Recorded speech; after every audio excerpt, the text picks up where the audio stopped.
Hello everyone. A to Z biology with Halchal में आप सभी का स्वागत है।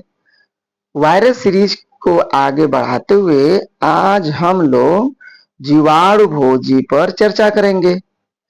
लेकिन इससे पहले यदि मेरे चैनल पर आप पहली बार आ रहे हैं तो चैनल को लाइक और सब्सक्राइब और अपने दोस्तों को शेयर करें। आपका सपोर्ट ही हमारा मोटिवेशन है। आइए देखते हैं जीवाणु भोजी। जीवाणु भोजी को बैक्टीरियोफेज भी कहा जाता है। वे विषाणु जो जीवाणु कोशिका में परजीवी होते हैं जीवाणु भोजी अर्थात बैक्टीरियोफेज कहलाते हैं। और बैक्टीरियोफेज की खोज एफ डब्ल्यू ट्वार्ट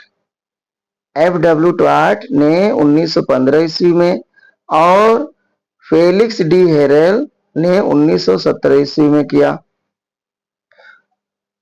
आगे क्या देखते हैं। टर्म जो बैक्टीरियोफेज है उसको सबसे पहले डी हेरल ने दिया था। देखिए यहां से क्वेश्चन आता है कि बैक्टीरियोफेज का टर्म किसने दिया था, तो आप कहेंगे डी हेरल ने। ऐसे विषाणु जो ई कोलाई को प्रभावित करते हैं इन्हें कोलीफेज कहते हैं और इन्हें टी फेज भी कहा जाता है। क्यों टी फेज कहा जाता है? क्योंकि इनमें टेल पाया जाता है। और कोलीफेज को डी हेरल ने ही खोजा था।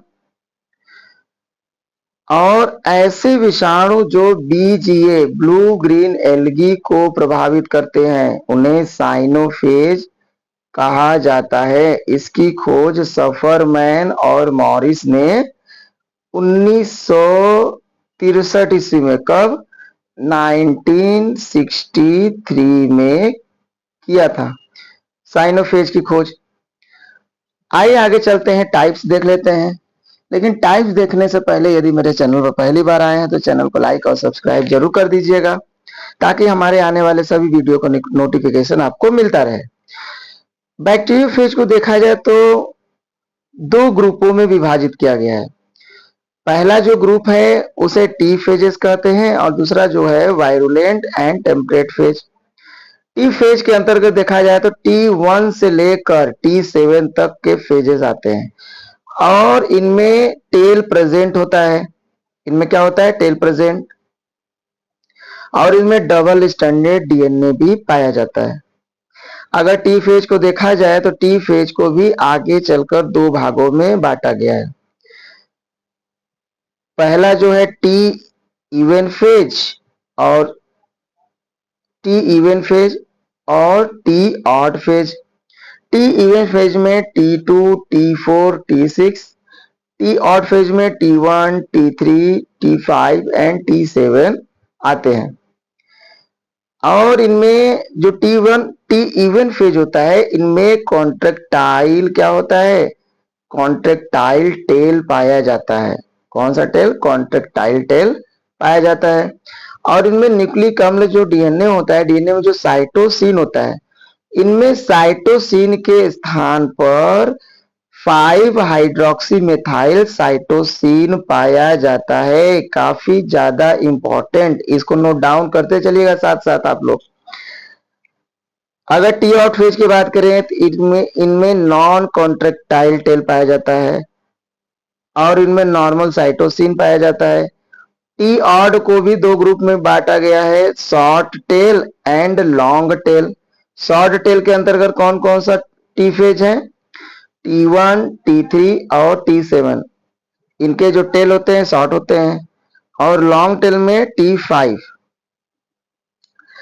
आगे चलते हैं, देखते हैं सेकेंड जो टाइप था वायरुलेंट फेज, या इसी को हम लोग इन्फेक्टिव फेजेस भी कहते हैं। ये बैक्टीरिया को प्रभावित करने वाले विषाणु होते हैं, मतलब ये बैक्टीरिया को प्रभावित करते हैं। और नॉन वायरुलेंट या प्रोफेज ये बैक्टीरिया को प्रभावित नहीं करते। अगर हम इनके संरचना के बारे में बात करें तो संरचना में देखा जाए तो इन्हें ये बहुत काफी सूक्ष्म होते हैं। इन्हें बैक्टीरियल फिल्टर से अलग नहीं किया जा सकता। इनको सिर्फ इलेक्ट्रॉन सूक्ष्मदर्शी की सहायता से देखा जा सकता है। सामान्यतः ये देखने में कैसे दिखाई देते हैं? टैडपोल की तरह। कैसे? टैडपोल की तरह। और ये हेड और टेल में डिफ्रेंशिएटेड होते हैं, मतलब विभाजित होते हैं। सिर और पूंछ में विभेदित होते हैं। लेकिन कुछ जो बैक्टीरियोफेज होते हैं जैसे कि T2, T6, इनका जो हेड होता है, इनका जो सिर होता है वो प्रिज्मोइड होता है, प्रिज्म के आकार का होता है। और कुछ बैक्टीरियोफेज होते हैं जैसे T3, T7 जो होते हैं, उनका जो शरीर मतलब सिर होता है वो हेक्सागोनल होता है। और कुछ बैक्टीरियोफेज के जो सिर होते हैं फिलामेंटस टाइप के होते हैं। जैसे कौन कौन से? FD, FL, M13, इन सभी फेजेस के जो सिर होते हैं वो फिलामेंटस होते हैं। अगर हम T2 फेज की बात करें तो T2 फेज की लंबाई और चौड़ाई जो होता है 950 एंगस्ट्रॉम इंटू 650 एंगस्ट्रॉम का होता है। अर्थात लंबाई 950 एंगस्ट्रॉम और चौड़ाई 650 एंगस्ट्रॉम। नोट करते जाइए। देखिए इन्हीं सब छोटे छोटे पॉइंट से ही क्वेश्चन आते हैं और हम लोगों को लगता है कि यहाँ से क्या क्वेश्चन आएगा, लेकिन ऐसा नहीं है। कहीं से भी कुछ भी पूछा जा सकता है, इसलिए अपनी तैयारी को मजबूत रखिए। हेड और टेल के बीच में एक स्ट्रक्चर पाया जाता है, उस स्ट्रक्चर को कॉलर कहा जाता है। आगे हम दिखाएंगे, संरचना में आपको दिखाएंगे कि कॉलर कहाँ पाया जाता है। और टेल की लंबाई जो होती है ना वो सिर की लंबाई के लगभग बराबर होता है। देखिए ये भी काफी ज्यादा इंपॉर्टेंट है। अच्छा, और देखते हैं, पहले कुछ पॉइंट है उसके बाद हम लोग चर्चा कर लेते हैं संरचना पर। देखिए यहाँ पर जो कॉलर की हम बात कर रहे थे, वो कॉलर का जो डायमीटर होता है वो 80 एंगस्ट्रॉम होता है, 80 एंगस्ट्रॉम होता है। टेल के अंत में क्या होता है? टेल प्लेट या इंड प्लेट पाया जाता है और यह प्लेट 200 एंगस्ट्रॉम क्या होता है? मोटा होता है। नोट डाउन कर लीजिएगा, ये भी पूछा जाता है एग्जाम में। और प्लेट के निचले सतह पर 6 टेल पिन्स और अर्थात टेल फाइबर पाए जाते हैं। कितने टेल फाइबर पाए जाते हैं? 6। ये भी देखिए पूछा जाता है कि बैक्टीरियोफेज के कितने टेल फाइबर्स होते हैं, तो आप कहेंगे 6।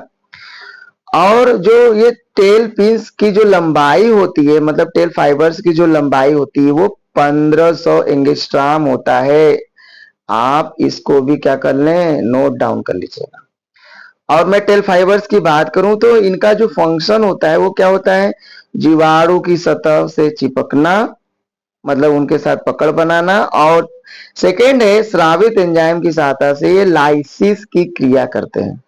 और इसमें डबल स्ट्रैंडेड डीएनए पाया जाता है, इस पर हम लोग डिस्कस कर ही चुके हैं। और आगे चल के देखते हैं, लेकिन इसके पहले हम लोग संरचना पर आते हैं। संरचना भी जरूरी है, स्ट्रक्चर आप देख लीजिए, क्योंकि स्ट्रक्चर जब समझे रहेंगे तभी कुछ आगे समझ में आएगा। देखिए यहाँ पर एक बैक्टीरियोफेज का स्ट्रक्चर है, जीवाणु भोजी का संरचना। ये टैडपोल लाइक संरचना है। ये T2 फेज का स्ट्रक्चर है। किसका? T2 बैक्टीरियोफेज का स्ट्रक्चर है। और इनमें देखिए जो सिर है वो सिर 650 एंगस्ट्रॉम चौड़ाई उसकी, और लंबाई 950 एंगस्ट्रॉम दे रखा है। देखिए शीर्ष के निचले सिरे पर जो कि गोल जैसा स्ट्रक्चर है, इसे कॉलर कहते हैं। क्या कहते हैं? अब देखिए कॉलर को यहाँ पर अलग से बनाया गया है। और शीर्ष में देखा जाए तो शीर्ष में जो बाहरी आवरण होता है वो प्रोटीन कोट का होता है और बीच में क्या होता है? न्यूक्लिक अम्ल मतलब डीएनए पाया जाता है। अच्छा, और कॉलर के नीचे जैसे ही आएंगे आप देखेंगे एक रॉड लाइक, बीच में रॉड लाइक स्ट्रक्चर होता है, उसे हम लोग कोर बोलते हैं। और कोर के round round spring like structure होता है, उसे सीथ कहा जाता है। देखिए यहाँ पर, ये यहाँ पर। अच्छा, और आगे चलते हैं।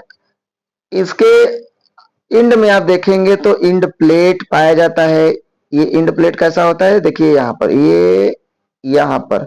और इसका अलग से स्ट्रक्चर देखिए यहाँ बना हुआ है, ध्यान देखिए, इसे इंड प्लेट कहा जाता है। और इसी इंड प्लेट से टेल फाइबर क्या होते हैं? जुड़े रहते हैं। और कितने टेल फाइबर होते हैं? संख्या में कितनी होते हैं? 6 होता है। देखिए 1 2 3 4 5 6। और प्रत्येक जो टेल फाइबर होते हैं वो कितने एंगस्ट्रॉम के होते हैं? 1500 एंगस्ट्रॉम के होते हैं। इनका लेंथ कितना होता है? 1500 एंगस्ट्रॉम का। आई होप को वीडियो आपको पसंद आ रहा होगा, पसंद आ रहा होगा तो वीडियो को लाइक और सब्सक्राइब जरूर कर लीजिएगा ताकि हमारे आने वाले हर वीडियो का नोटिफिकेशन आपको मिलता रहे। आइए चलते हैं, कुछ इंपॉर्टेंट और पॉइंट है उस पर थोड़ा सा जल्दी जल्दी चर्चा कर लेते हैं। आइए चलते हैं। देखिए यहाँ पर आपके बीच में एक, यहाँ पर सामने चार्ट बना है, इसमें important characteristic of the some bacteriophage, कुछ बैक्टीरियोफेज के जनरल फीचर्स दिया है। और एक तरफ देखिए यहाँ पर फेज दिया है, फेजेस कौन कौन से हैं, उनका हेड कैसा होता है, उनमें टेल कैसा होता है और उनमें न्यूक्लिक एसिड टाइप कैसा होता है। जैसे अगर देखिए पहला देखेंगे T even phase, T even phase जो होते हैं उनका जो हेड होता है पॉलीगोनल होता है, टेल कैसा होता है कॉन्ट्रेक्टाइल, न्यूक्लिक एसिड कैसा होता है डबल स्ट्रैंडेड डीएनए इनमें पाया जाता है। अगर हम देखें T3 और T7 में हेक्सागोनल हेड होता है, शॉर्ट नॉन कॉन्ट्रेक्टाइल जो टेल होता है और न्यूक्लिक एसिड टाइप कैसा होता है डबल स्ट्रैंडेड डीएनए होता है। और T1 और T5 का जो हेड होता है वो हेक्सागोनल शॉर्ट नॉन कॉन्ट्रेक्टाइल जो होता है टेल पाया जाता है और इसमें डबल स्ट्रैंडेड डीएनए पाया जाता है। इसी प्रकार आगे देखिए एफडीएम M13 जो होता है, इनमें इनका जो सिर होता है फिलामेंटस होता है और जो and non differentiation into a head and tail, मतलब इनका जो शरीर होता है सिर और पूंछ में विभेदित नहीं रहता और इनमें सिंगल स्ट्रैंडेड डीएनए पाया जाता है। Very very IMP, very important. इसी क्रम में 5 × 174 इनका जो हेड होता है वो हेक्सागोनल होता है, कैसा होता है हेक्सागोनल। इनमें पूंछ नहीं पाया जाता है, टेल एब्सेंट है और इनमें सिंगल स्ट्रैंडेड डीएनए पाया जाता है। और लास्ट का देखें तो इसमें F2R17 और FR जो होते हैं फेजेस, इनके हेड कैसे होते हैं हेक्सागोनल, टेल एब्सेंट होते हैं और इनमें भी सिंगल स्ट्रैंडेड आरएनए होता है। आई होप कि आज का क्लास आपके लिए यूजफुल रहा होगा। अगर आपको पसंद आया होगा तो वीडियो को लाइक और सब्सक्राइब जरूर कर लीजिएगा क्योंकि आपका ही सपोर्ट हमारा मोटिवेशन है। Thank you.